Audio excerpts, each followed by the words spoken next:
બોટાદની જે ઘટના જેની અત્યારે આખા ગુજરાતમાં ચર્ચા થઈ રહી છે, પોલીસની કામગીરી પર જે ઘટના સવાલો ઉઠાવી રહી છે, એ જ ઘટના પર વડગામના ધારાસભ્ય જિગ્નેશ મેવાણીએ પણ સવાલો કર્યા છે.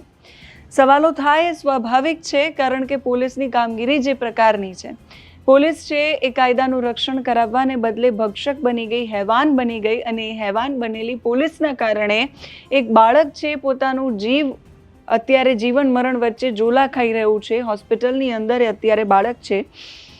બોટાદની આ ઘટના છે. બોટાદની અંદર માતા પિતા વગરનો છોકરો જે દાદા દાદી સાથે રહે છે, છોકરાને પોલીસ ઉઠાવીને લઈ જાય છે. પોલીસનો આરોપ એવો છે કે એણે ચોરી કરી છે. ચોરીનો ગુનાની કબૂલાત કરાવવા માટે પોલીસ એને એટલું મારે છે, 7-8 દિવસ સુધી એને રોજ રાત્રે 2 વાગે મારવાનું ચાલુ કરે, સવારે 8 વાગ્યા સુધી પોલીસ એને મારે છે.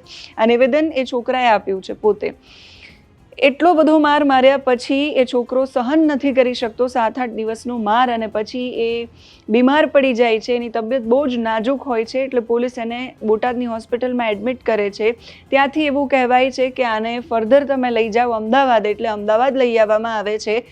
કિડની ફેલ થઈ જાય છે છોકરાની, અને પોલીસ કર્મચારીઓ પરિવારજનોને એવું કહે છે કે અમે એને લઈ જઈએ છીએ અમદાવાદ હોસ્પિટલમાં, કેમ કે એની તબિયત ખરાબ થઈ છે.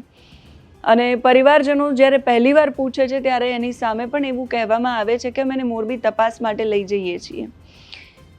જ્યારે હોસ્પિટલમાં પોલીસ પહોંચે છે ત્યારે પણ એમનું નિવેદન કંઈક અલગ હોય છે. એવું કહેવામાં આવે છે કે અમે આ બાળકના મિત્ર છીએ, અમે આ છોકરાના મિત્ર છીએ, અને બાઇક પરથી પડી ગયો છે, એના કારણે એને આ પ્રકારની ઈજાઓ પહોંચી છે. તાત્કાલિક એ હોસ્પિટલમાં સારવાર શરૂ કરવામાં આવે છે. એનું લાખો રૂપિયાનું બિલ પોલીસ કર્મચારીઓ ભરે છે.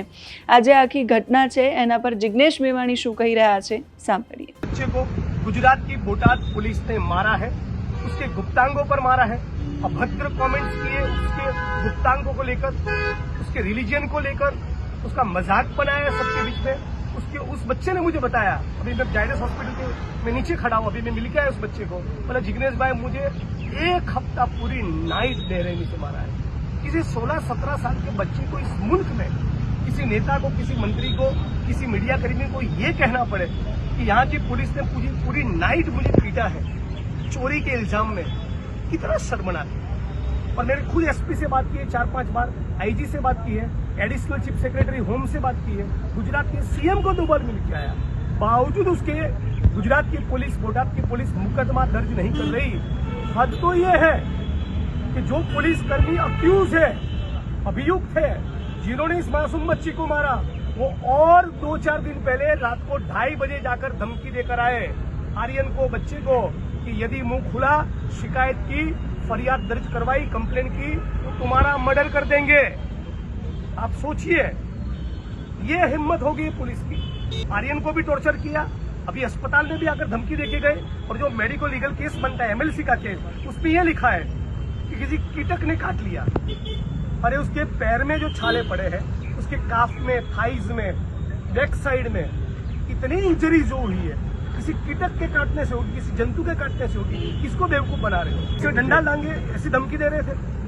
तो ये किस प्रकार की विकृत अश्लील मानसिकता इन पुलिसकर्मी की समझ नहीं आ रहा है. और हम लोगों ने सुप्रीम कोर्ट भी मूव किया है. होपफुली मंडे के दिन सुप्रीम कोर्ट में मैटर बोर्ड पर आएंगे. मुझे उम्मीद है कि सुप्रीम कोर्ट के सुपरविजन और ऑब्जर्वेशन में एक SIT का गठन हो, कॉम्पेंसेशन भी मिले, FIR हो, गिरफ्तारी हो, और जो मारने वाले पुलिसकर्मी है उनको तो डिसमिस कर देना चाहिए गुजरात की सरकार को. केवल सस्पेंशन नहीं, वो हमेशा के लिए नौकरी से बेदखल हो. अब दोबारा कोई पुलिसकर्मी किसी आम इंसान के साथ, सामान्य व्यक्ति के साथ ऐसी हरकत करने की कोशिश नहीं करेगा. बड़ी बड़ी चोरियां जो बड़े बड़े नेता, विधायक, सांसद, मंत्री, IAS, IPS पूंजीपति करते हैं, तब तो पुलिस उनके सामने ताता थैया करती है.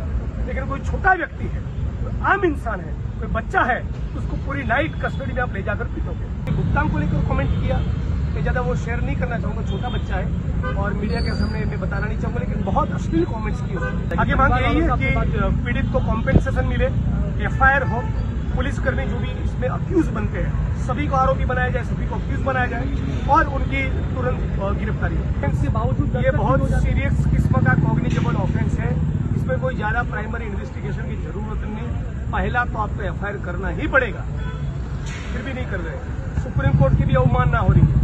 मतलब कानून संविधान जैसा कुछ है ही नहीं। हाँ, जो बोटाद पुलिस है वही खर्च उठा रही है।